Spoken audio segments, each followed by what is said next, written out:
तो नमस्कार दोस्तों, जीके जीएस इन्फिनिटी 74 में आप सबों का स्वागत है। आज का सेशन हम लोग का छठा सेशन होगा मिशन वर्दी 2026 का। ठीक है, अभी हम लोग ज्योग्राफी को कंप्लीट कर रहे हैं। उस दरमियान आज मैंने भारत का जाल प्रपात, महत्वपूर्ण परियोजना एवं कुछ व्यक्ति के एवं शहर का जो उपनाम है इसके बारे में जानकारी, हम लोग स्टैटिक को भी लेके साथ साथ चलते हैं। ठीक है, आज का सेशन में मैंने कुछ बदलाव किया है। जैसे कि मैंने इतना अभी तक थ्योरिटिकल पढ़ा रहा था, अब मैंने क्या किया, उस थ्योरिटिकल को थोड़ा मेहनत करके वन लाइनर फॉर्म में दे दिया हूँ। कुछ बच्चे ऐसे हैं जो पहली बार जीके जीएस को पढ़ रहे हैं आपके सेशन में, तो उसको थोड़ा परेशानी हो रही है। इस वजह से मैंने क्या किया कि इसको वन लाइनर फॉर्म में दे दिया ताकि आपको याद करने में आसानी हो। आप अब से आप कंटिन्यू क्या करिएगा, जो जो क्वेश्चन मैं आपको लिखा रहा हूँ यहाँ पर आप खुद से अपना लिखिएगा कॉपी में और याद करते चलिएगा। एक भी क्वेश्चन को मिस नहीं करना है ताकि आपको ये आसानी हो जाए याद करने में। ठीक है, चलिए हम लोग सेशन को शुरू करते हैं। ठीक,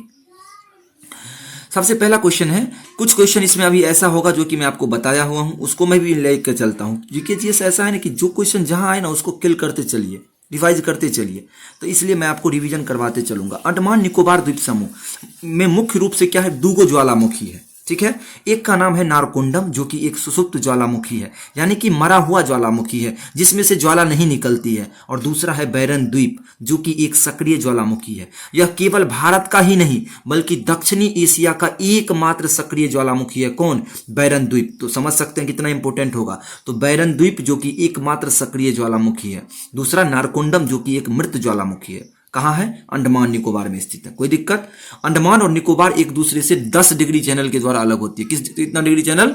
10 डिग्री चैनल के द्वारा अलग होती है। हम आपको 3 को डिग्री पढ़ाए थे। चैनल क्या होता है? समुद्र में जो रास्ता होता है उसे चैनल कहते हैं। हम आपको 3 ठो डिग्री पढ़ाए थे, 8 degree, 9 degree, 10 degree. 8 degree channel क्या करता है? मालदीव को मिनिकॉय से अलग करता है। 8 डिग्री चैनल मालदीव मिनिकॉय को अलग करता है। 9 डिग्री चैनल मिनिकॉय किसको? लक्षद्वीप को अलग करता है। और 10 डिग्री चैनल अंडमान और निकोबार को अलग करता है। कोई दिक्कत? अंडमान निकोबार की सर्वोच्च चोटी क्या है? सेंडल पीक है। सतपुड़ा की सर्वोच्च चोटी क्या है? धूपगढ़ी है। ठीक है, पश्चिमी घाट की सर्वोच्च चोटी क्या है? कलसूबाई जो कि महाराष्ट्र में स्थित है। और पूर्वी घाट की सर्वोच्च चोटी महेंद्रगिरी मानता है। दोस्तों आपको मैं जो जहां लिखाया था वहां पर आप एक चीज जाकर के एडिशनल में लिख लीजिएगा कि पूर्वी घाट की सर्वोच्च चोटी महेंद्रगिरी है, क्योंकि एनसीईआरटी अभी तक महेंद्रगिरी मान रही है लेकिन रियल में जिंदागरा है। लेकिन जो चीज एनसीईआरटी में लिखा हुआ है वही चीज को हम लोग एग्जाम में फॉलो करेंगे। इस वजह से इस बीच में भी एक बिहार एसआई का एग्जाम था जिसमें यह क्वेश्चन पूछा गया था, तो उसमें महेंद्रगिरी का ही ऑप्शन में था, जिंदागरा ऑप्शन में नहीं था। कहीं पर आपको दोनों ऑप्शन नजर नहीं आएगा, ये भी कंफर्म है। तो आपको महेंद्रगिरी लिख लेना कोस्ट में। ठीक है, महेंद्रगिरी ही ज्यादातर ऑप्शन में रहेंगे। उसके बाद क्या है? हिमालय की सर्वोच्च चोटी केटू। ठीक है, कितना? 8611। कंचनजंगा सिक्किम नेपाल के सीमा पर स्थित है। 8598 या 8586। इतना तक आपको कोई दिक्कत नहीं। ठीक है, उसके बाद क्या है? यह कोलकाता हाईकोर्ट के अंतर्गत आती। कौन? अंडमान निकोबार। अंडमान निकोबार की राजधानी पोर्ट ब्लेयर है, यानी कि जिसका नया नाम है श्री विजयपुरम या पोर्ट ब्लेयर। समझ में आ गया? सेलुलर जेल कहां पर है? जिसे काला पानी का जेल कहा जाता है, वह भी कहां स्थित है? अंडमान निकोबार में ही स्थित है। यहां तक कोई दिक्कत? Lakshadweep 8 degree channel 9 degree channel द्वारा मिनिकॉय से अलग होती है। और लक्षद्वीप की राजधानी कावरत्ती है। यहाँ की प्रमुख भाषा मलयालम है जो कि केरल की प्रमुख भाषा है, और यह केरल हाईकोर्ट के अंतर्गत ही आती है क्योंकि केरल के बगल में है स्थित है। ठीक है, मुंबई किस द्वीप पर स्थित है? सालसेट द्वीप पर। मुंबई किस द्वीप पर स्थित है? सालसेट द्वीप पर। हजारों बार यह क्वेश्चन पूछा गया। मुंबई सालसेट द्वीप पर स्थित है। वेलिंगटन द्वीप कहां है? केरल। 3 को द्वीप याद रखिएगा। पंबन द्वीप तमिलनाडु जहां कन्याकुमारी है, तो पंबन द्वीप तमिलनाडु, वेलिंगटन द्वीप केरल, और मुंबई सालसेट द्वीप पर स्थित है। विश्व का सबसे बड़ा नदी द्वीप माजुली द्वीप है जो कि ब्रह्मपुत्र नदी से निर्मित है और वह असम में स्थित है। विश्व का सबसे छोटा नदी द्वीप भी क्या है? उमानंदा है, जो भी ब्रह्मपुत्र नदी से ही निर्मित है, और वह भी कहां है? असम में स्थित है। यहां तक कोई दिक्कत? एक भी क्वेश्चन नहीं छोड़िएगा, टोटल का टोटल क्वेश्चन याद रखिएगा दोस्त। श्रीहरिकोटा द्वीप कहां है? श्रीहरिकोटा आंध्र प्रदेश में यह जगह है जहां सतीश धवन प्रक्षेपण केंद्र है। यहां से जितना भी रॉकेट सब लॉन्च होता है वो कहां से? प्रक्षेपण या केंद्र से ही लॉन्च होता है। तो श्रीहरिकोटा द्वीप जो है वो आंध्र प्रदेश में है, जहां क्या है? सतीश धवन प्रक्षेपण केंद्र स्थित है। यह भी क्वेश्चन बहुत बार पूछा गया है। ठीक है, ध्यान रहेगा। चलिए अब क्या करते हैं हम लोग, कुछ प्रमुख शहर का नाम है, ठीक है। ये सब स्टैटिक में आता है, लेकिन आपको याद रखना है, हर एग्जाम में दोस्त एक क्वेश्चन पूछता है, हर एग्जाम में फिक्स है, पूछेगा, कोई नहीं टाल सकता, और इजी है याद करना, बस रटना, ये सब रटने का चीज है, जैसे रट लीजिए। झीलों का शहर श्रीनगर। श्रीनगर का गहना डल झील को कहा जाता है, किसको? जब झील वाला टॉपिक हम आपको पढ़ाएंगे तो हम आपको बताएंगे कि श्रीनगर का गहना डल झील को कहा जाता है। तो झीलों का शहर श्रीनगर, वहां पर बहुत सारे झील है, तो झीलों का शहर श्रीनगर, ठीक है। भारत का पिट्सबर्ग जमशेदपुर। भारत का पिट्सबर्ग जमशेदपुर। भारत का पिट्सबर्ग जमशेदपुर। डायमंड हार्बर के नाम से जाना जाता है, किसको? कोलकाता को। डायमंड हार्बर के नाम से किसे जाना जाता है? कोलकाता को। Diamond harbour Kolkata, diamond harbour Kolkata, ठीक है। ईश्वर का निवास स्थान प्रयागराज। ईश्वर का निवास स्थान किसे कहा जाता है? प्रयागराज को। उत्तर भारत का मैनचेस्टर। मैनचेस्टर दोस्त इंग्लैंड में एक फेमस जगह है जहां पर कपड़े का, सूती वस्त्र का क्या होता है? उत्पादन होता है। तो उसी के नाम पर हम लोग क्या करते हैं? मैनचेस्टर फेमस है। तो उत्तर भारत का मैनचेस्टर कानपुर को। कानपुर में क्या होता है? सूती वस्त्र का, कपड़ा उद्योग अत्यधिक है उत्तर भारत में, तो उत्तर भारत का मैनचेस्टर कानपुर है। दक्षिण भारत में कोयम्बटूर। क्या है दक्षिण भारत में? कोयम्बटूर। जो चीज हम लोग पढ़ेंगे उत्तर भारत और दक्षिण भारत को अलग करते हुए पढ़ेंगे। तो उत्तर भारत का मैनचेस्टर कानपुर को कहा जाता है, दक्षिण भारत का मैनचेस्टर कोयम्बटूर को कहा जाता है, और पूरे भारत का मैनचेस्टर अहमदाबाद को कहा जाता है। अहमदाबाद सूती वस्त्र के लिए क्या है? विख्यात है। तो उत्तर भारत का मैनचेस्टर कानपुर, दक्षिण भारत का मैनचेस्टर कोयम्बटूर, भारत का मैनचेस्टर अहमदाबाद। कोई दिक्कत? पूर्व का वेनिस। पूर्व का वेनिस किसे कहा जाता है? कोच्चि को। पूर्व का वेनिस कोच्चि। पूर्व का स्कॉटलैंड। पूर्व का स्कॉटलैंड मेघालय। स्कॉटलैंड में पहाड़, कुछ छोटे छोटे पहाड़ बहुत ज्यादा हैं, तो मेघालय में भी वही हाल है। तो पूर्व का स्कॉटलैंड किसे कहा जाता है? मेघालय को। सूती वस्त्र की राजधानी मुंबई। सूती वस्त्र की राजधानी मुंबई। नदियों का देश बांग्लादेश। नदियों का देश बांग्लादेश, याद रखिएगा, नदियों का देश बांग्लादेश। उसके बाद क्या है? Pink city Jaipur. Pink city Jaipur और ब्लू सिटी जोधपुर, ये दोनों शहर कहाँ है? राजस्थान में। तो पिंक सिटी जयपुर और blue city Jodhpur. Blue city Jodhpur लिख लीजिएगा यहां पर एडिशनल में, ब्लू सिटी जोधपुर, जो भी कहाँ है? राजस्थान में है। चीनी का कटोरा क्यूबा। चीनी का कटोरा किसे कहा था? क्यूबा। फिर से रिवाइज कीजिएगा। झीलों का शहर श्रीनगर। भारत का पिट्सबर्ग जमशेदपुर। डायमंड हार्बर के नाम से जाना जाता है किस शहर को? कोलकाता को। ईश्वर का निवास स्थान प्रयागराज। उत्तर भारत का मैनचेस्टर कानपुर। दक्षिण भारत का मैनचेस्टर कोयम्बटूर, जो कि तमिलनाडु में स्थित है। भारत का मैनचेस्टर अहमदाबाद, और पूर्व की वेनिस कोच्चि। पूर्व का स्कॉटलैंड मेघालय। सूती वस्त्र की राजधानी मुंबई। नदियों का देश Bangladesh. Pink city Jaipur, blue city Jodhpur, चीनी का कटोरा क्यूबा। यहां तक कोई दिक्कत? रट लीजिएगा, केवल रट लीजिएगा दोस्त, जैसे हो रट लीजिए। अब चलिए, भारत का प्रमुख नेताओं के उपनाम। कुछ नेता का नाम है जिसको कौन क्या उपनाम दिए हैं, वो एक दूसरे के उपनाम दे रहे थे, तो चलिए इस दरमियान हम लोग देखते हैं। सबसे पहले दोस्तों 1917 में अपने बिहार में महात्मा गांधी आए थे चंपारण सत्याग्रह के दौरान। चंपारण सत्याग्रह में क्या था कि वहां पर अंग्रेज इतना शासन कर रहे थे कि वहां पर 20 कट्ठा में, मतलब 20 कट्ठा में जिसके पास जमीन होगा उसमें कम से कम 3 कट्ठा में आपको नील की खेती करना अनिवार्य कर दिया था। जो नील की खेती 3 कट्ठा में नहीं करेगा उसको भगा दिया जाता था या उसकी जमींदारी छीन ली जाती थी।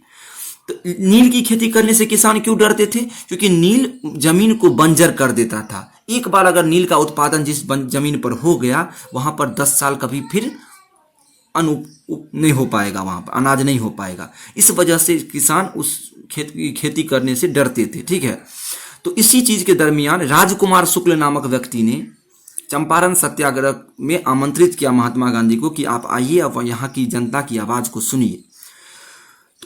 ये यहाँ पर सफल हो गए महात्मा गांधी, इस सत्याग्रह को सफल कर दिए। उसके बाद इन्हें रविंद्रनाथ टैगोर के द्वारा सर्वप्रथम महात्मा कहा गया था। किसके द्वारा कहा गया था? रविंद्रनाथ टैगोर के द्वारा। तो पूछता है कि महात्मा गांधी को महात्मा की उपाधि कब मिली? तो 1917 में चंपारण सत्याग्रह के दौरान किसने दिया? तो रविंद्रनाथ टैगोर ने दिया। यहां तक कोई दिक्कत? गुजरात के बारडोली में 1928 में एक आंदोलन होता है जिसका लीड कर रहे थे सरदार वल्लभ भाई पटेल। तब तक उनका नाम के पीछे सरदार नहीं लगा था। वह आंदोलन को बारडोली सत्याग्रह के नाम से भी जाना जाता है। अगर वह सत्याग्रह सफल हो गए, इस दौरान उनकी महिलाओं, वहां की जो महिलाएं थे, उन्हें प्यार से सरदार की उपाधि प्रदान की। ठीक है। तो सरदार किसे कहा जाता है? सरदार वल्लभ भाई पटेल को सरदार की उपाधि किसने दी? तो बारदोली की महिलाओं ने दी। कब दी? 1928 में दी। और इन्हें भारत का बिस्मार्क कहा जाता है। क्या कहा जाता है? भारत का बिस्मार्क। बहुत बार ये क्वेश्चन पूछा गया है। भारत का बिस्मार्क किसे कहा जाता है? सरदार वल्लभ भाई पटेल को। बारदोली सत्याग्रह के दौरान इन्हें सरदार की उपाधि प्रदान की गई थी वहां की महिलाओं के द्वारा 1928 में। यहां तक कोई दिक्कत? सुभाष चंद्र बोस को नेताजी की उपाधि हिटलर ने दिया था। जर्मनी का चांसलर था कौन? हिटलर। हिटलर ने दिया था। किसने दिया था? हिटलर ने। तो सुभाष चंद्र बोस को नेताजी की उपाधि कौन दिए थे? हिटलर ने दिया था। कौन दिया था? हिटलर। लाला लाजपत राय को पंजाब केसरी के नाम से जाना जाता है। क्या केसरी? पंजाब केसरी। पंजाब केसरी के नाम से कैसे जाना जाता है? लाला लाजपत राय को। और बिहार केसरी के नाम से किन्हें जाना जाता है? श्री कृष्ण सिंह को। श्री कृष्णा नहीं, श्री कृष्ण सिंह को। श्री कृष्ण सिंह को बिहार केसरी के नाम से जाना जाता है। कोई दिक्कत? एक क्वेश्चन मिस नहीं करिएगा, एक क्वेश्चन जैसे हो रटिएगा। बाल गंगाधर तिलक को लोकमान्य के नाम से जाना जाता है। लोकमान्य के नाम से किन्हें जाना जाता है? बाल गंगाधर तिलक को। डॉक्टर राजेंद्र प्रसाद को, जो कि बिहार के सारण जिला के ही रहने वाले थे, उन्हें देश रत्न कहा जाता है। क्या कहा जाता है? देश रत्न। और बिहार के गांधी, बिहार का गांधी के नाम से किन्हें जाना जाता है? डॉक्टर राजेंद्र प्रसाद को। डॉक्टर राजेंद्र प्रसाद क्या थे? उनको देश रत्न के नाम से भी जाना जाता है। खान अब्दुल गफ्फार खान, जो कि पाकिस्तान के रहने वाले थे, एकमात्र विदेशी, शायद 3 विदेशी को अब तक भारत रत्न मिला है। भारत का सर्वोच्च सम्मान भारत रत्न मिला है, जिनमें एक खान अब्दुल गफ्फार खान को भी मिला है 1987 में। तो उन्हें सीमांत गांधी या फ्रंटियर गांधी के नाम से जाना जाता है। सीमांत को ही इंग्लिश में फ्रंटियर कहते हैं। तो किन नेता को सीमांत गांधी या फ्रंटियर गांधी के नाम से जाना जाता है? तो खान अब्दुल गफ्फार खान। याद रख लीजिएगा, खान अब्दुल गफ्फार खान को सीमांत गांधी के नाम से जाना जाता है। इन्हें भारत रत्न भी दिया जा चुका है। ठीक है। भगत सिंह को शहीद ए आजम, शहीद ए आजम के नाम से किन्हें जाना जाता है? भगत सिंह को। शहीद ए आजम के नाम से किन्हें जाना जाता है? भगत सिंह को। रिवाइज करिएगा, 1917 में चंपारण सत्याग्रह के दौरान गांधी जी को रविंद्रनाथ टैगोर ने सर्वप्रथम महात्मा कहा था। गुजरात के बारडोली नामक जगह पर 1928 में वल्लभ भाई पटेल एक आंदोलन किया, जिसे बारडोली सत्याग्रह के नाम से जाना जाता है। इस दौरान वहां की महिलाओं ने इन्हें सरदार की उपाधि प्रदान की और इन्हें भारत का बिस्मार्क भी कहा जाता है। सुभाष चंद्र बोस को नेताजी की उपाधि हिटलर ने दिया था। लाला लाजपत राय को पंजाब केसरी के नाम से जाना जाता है। श्री कृष्ण सिंह को बिहार केसरी के नाम से जाना जाता है। बाल गंगाधर तिलक को लोकमान्य तिलक के नाम से जाना जाता है। ठीक है। डॉक्टर राजेंद्र प्रसाद को देश रत्न एवं बिहार के गांधी के नाम से जाना जाता है। खान अब्दुल गफ्फार खान को सीमांत गांधी या फ्रंटियर गांधी के नाम से जाना जाता है। भगत सिंह को शहीद ए आजम के नाम से जाना जाता है। हम यहां तक कोई दिक्कत? आई थिंक आपका डाउट क्लियर हो गया होगा। जयप्रकाश नारायण को लोकनायक के नाम से, लोकमान्य किन्हें? बाल गंगाधर तिलक। और लोकनायक किसे? दोनों कंफ्यूजन को लेते चलिएगा। लोकनायक जयप्रकाश नारायण, लोकमान्य बाल गंगाधर तिलक। नाम को लगा के चलिए, लोकनायक जयप्रकाश नारायण ऐसे ही बोला जाता है। ठीक है। लाल बहादुर शास्त्री को शांति पुरुष, शांति पुरुष किसे कहा जाता है? लाल बहादुर शास्त्री को। ठीक है। चित्तरंजन दास को देश बंधु, एक था दीन बंधु और एक था देश बंधु। दीन बंधु चार्ल्स एंड्रयूज को कहा जाता है। चार्ल्स एंड्रयूज को दीन बंधु कहा जाता है। क्या कहा जाता है? दीन बंधु। किन्हें? Charles Andrews. याद रखिएगा, चार्ल्स एंड्रयूज को दीन बंधु के नाम से जाना जाता है। इन्हें महात्मा गांधी के द्वारा दिया गया था। तो दीन बंधु किन्हें कहा जाता है? चार्ल्स एंड्रयूज को, जो जिन्हें किसने दिया था यह उपाधि? महात्मा गांधी ने दिया था। चित्तरंजन दास को देश बंधु के नाम से जाना जाता है। दादा भाई नौरोजी को ग्रैंड ओल्ड मैन, बहुत बूढ़े लोग कहा जाता है। तो grand old man of India किन्हें? दादा भाई नौरोजी को। ये सब क्वेश्चन हजारों बार एग्जाम में पूछा गया। हर एग्जाम में क्वेश्चन स्टैटिक के फॉर्म में ये सब पूछता है। महात्मा गांधी के राजनीतिक गुरु कौन थे? गोपाल कृष्ण गोखले। गोपाल कृष्ण गोखले, गोपाल कृष्ण गोखले कौन थे? महात्मा गांधी के राजनीतिक गुरु थे गोपाल कृष्ण गोखले। यहां तक कोई दिक्कत? लोकमान्य बाल गंगाधर तिलक, लोकनायक जयप्रकाश नारायण, पंजाब केसरी लाला लाजपत राय, बिहार केसरी श्री कृष्ण सिंह। यहां तक कोई दिक्कत? चलिए अगला टॉपिक में चलते हैं। अब है जलप्रपात। जलप्रपात के वाटरफॉल, जैसे कि किसी पहाड़ पर से जो नीचे पानी गिरता है उसी को जलप्रपात कहते हैं। आप लोग वाटरफॉल देखिए होइएगा। तो भारत का सबसे पहला क्वेश्चन तो यही आएगा कि भारत का सबसे ऊंचा जलप्रपात कौन है? तो भारत का सबसे ऊंचा जलप्रपात भैया देखिए, जलप्रपात से 1-2 जलप्रपात का आपको ऊंचाई याद रखनी है। मेनली जलप्रपात में आपको याद रखना है कि कौन जलप्रपात कहाँ है, पहला। और उससे भी ज्यादा इंपॉर्टेंट है कि किस नदी पर स्थित है। तो कौन जलप्रपात कहाँ है, किस नदी पर स्थित है, ये आपको एनी हाउ याद रखना है। और 1 से 2 जलप्रपात का आपको ऊंचाई याद रखनी है, ठीक है। तो भारत का सबसे ऊंचा जलप्रपात कुंचिकल जलप्रपात है। क्या नाम है उसका? कुंचिकल जलप्रपात, जिसकी ऊंचाई कितनी है? 455 मीटर। कितनी है? 455 मीटर। यह वराही नदी पर स्थित है। कहां पर स्थित है? वराही नदी पर स्थित, जो कि कहां है? कर्नाटक में। समझ में आ गया कितना क्वेश्चन यहां से बना? सबसे पहले पूछेगा भारत का सबसे ऊंचा जलप्रपात कहां है, कहां है, भारत का सबसे ऊंचा जलप्रपात की ऊंचाई कितनी है, भारत का सबसे ऊंचा जलप्रपात का नाम क्या है, भारत का जलप्रपात किस नदी पर स्थित है, सबसे ऊंचा जलप्रपात। तो समझ में आ गया। दूसरा है भारत का सबसे बड़ा जलप्रपात। ऊंचा और बड़ा में फर्क है भैया। बड़ा मतलब हुआ क्या? लंबाई में बड़ा है, बहुत बड़े क्षेत्र में फैला हुआ है। और ऊंचाई का मतलब हुआ कि बहुत छोटा है लेकिन ऊंचाई बहुत है। तो भारत का सबसे बड़ा जलप्रपात जो है उसका नाम है जोग जलप्रपात। या तो जोग पूछेगा या गरसोप्पा पूछेगा, पूरा नाम याद रखिएगा, या महात्मा गांधी जलप्रपात, तीनों उसी जलप्रपात का नाम है। तो जोग जलप्रपात, गरसोप्पा जलप्रपात, महात्मा गांधी जलप्रपात, जो कि शरावती नदी पर स्थित है। कहाँ है? ये भी कर्नाटक में। तो सबसे बड़ा जलप्रपात जो है वो भी कर्नाटक में है, सबसे छोटा जलप्रपात जो है वो भी कहाँ है, सबसे ऊंचा जलप्रपात जो है वो भी कहाँ है? कर्नाटक में है, ठीक है। तो सबसे बड़ा जलप्रपात कौन है? जोग जलप्रपात या गरसोपा जलप्रपात या महात्मा गांधी जलप्रपात। अब है चित्रकूट जलप्रपात। ये भी बहुत इंपॉर्टेंट है। ये तीनों क्वेश्चन तो बैक टू बैक बेहतरीन क्वेश्चन है। चित्रकूट जलप्रपात इंद्रावती नदी पर स्थित है। किस नदी पर? इंद्रावती नदी पर स्थित है, जिससे भारत का नियाग्रा जलप्रपात। ये नियाग्रा जलप्रपात क्या है? यूएसए में एक जलप्रपात है, वाटरफॉल है, उसी के नाम पर। जैसे अभी मैनचेस्टर कहाँ था? इंग्लैंड में, उस जगह का नाम है, वहां पर फेमस है। लेकिन हम लोग यहाँ पर क्या करते हैं? उसका नाम संज्ञा दिए हुए हैं। ऐसे ही भारत का नियाग्रा जलप्रपात, नियाग्रा वहां यूएसए में या अमेरिका में एक वाटरफॉल का नाम है, इसलिए इसे कहा जाता है बहुत सबसे बड़ा वाटरफॉल है। तो इसलिए इसे भारत का नियाग्रा जलप्रपात किसे कहा जाता है? चित्रकूट जलप्रपात को। चित्रकूट जलप्रपात को भारत का नियाग्रा जलप्रपात कहा जाता है और यह इंद्रावती नदी पर स्थित है। कोई दिक्कत? शिव समुद्रम जलप्रपात कावेरी नदी पर स्थित है, जो कि तमिलनाडु में स्थित है। तो यहां से आपके दिमाग में एक और क्लिक होता होगा कि कावेरी नदी तमिलनाडु के तरफ है। आपके दिमाग में ये चीज भी आना चाहिए भाई कि तमिलनाडु, अगर पूछ देगा कि तमिलनाडु नदी कहां पर स्थित है, 4 ऑप्शन दे देगा, पंजाब, हिमाचल प्रदेश, बिहार, तमिलनाडु, ऐसा ही ऑप्शन रहता है। तो आपको गेस कर लेना है कि शिव समुद्रम जलप्रपात कावेरी नदी पर स्थित है, शिव समुद्रम जलप्रपात तमिलनाडु में है। इसका मतलब कावेरी नदी भी कहाँ होगा? साउथ में होगा, तमिलनाडु में होगा। तो यहाँ से आपको हर डाउट को कंप्लीट करते जाना है भैया। ये ध्यान में रखना है कि कौन नदी किस एरिया में है, नीचे है, ऊपर है, बगल है, लेफ्ट है, राइट है, किधर है। इससे आपको आसानी हो जाती है कुछ ऑप्शन को एलिमिनेट करने में, ठीक है। शिव समुद्रम जलप्रपात कावेरी नदी पर तमिलनाडु में स्थित है।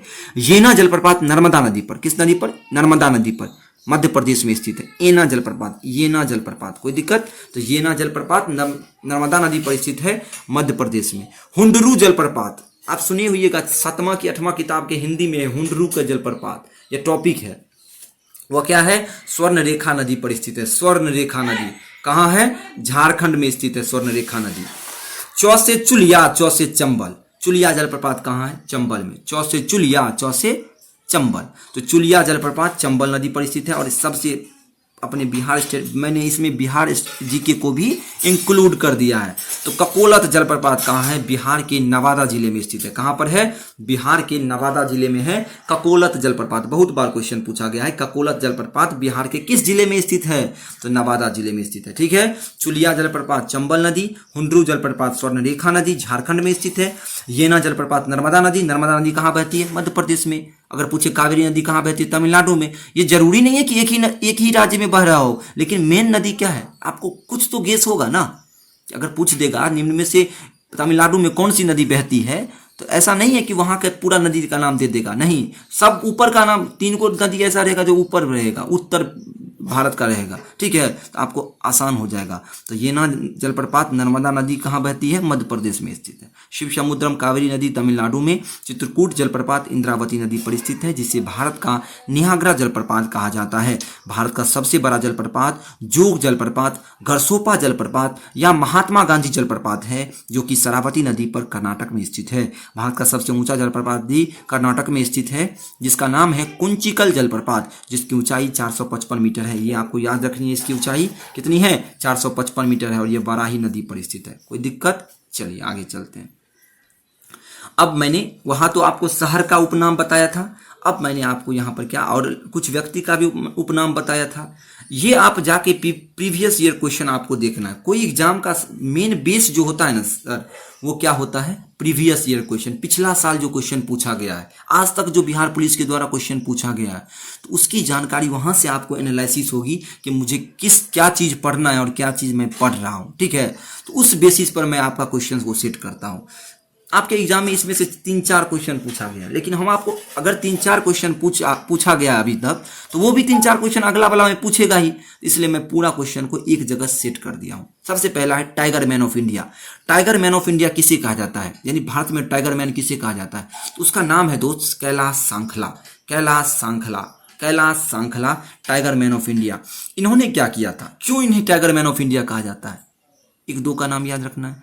इन्होंने 1973 में एक प्रोजेक्ट लाया जिसे टाइगर प्रोजेक्ट या बाघ के संरक्षण के लिए, बाघ को बचाने के लिए इन्होंने क्या लाया था, टाइगर प्रोजेक्ट लाया था। बहुत फेमस क्वेश्चन है, आप कोई एग्जाम में बैठिए, एसएससी, सीजीएल, कोई भी एग्जाम में, रेलवे, सब में ये क्वेश्चन पूछा था, टाइगर प्रोजेक्ट कब आया था, टाइगर प्रोजेक्ट कब आया था, 1973 में।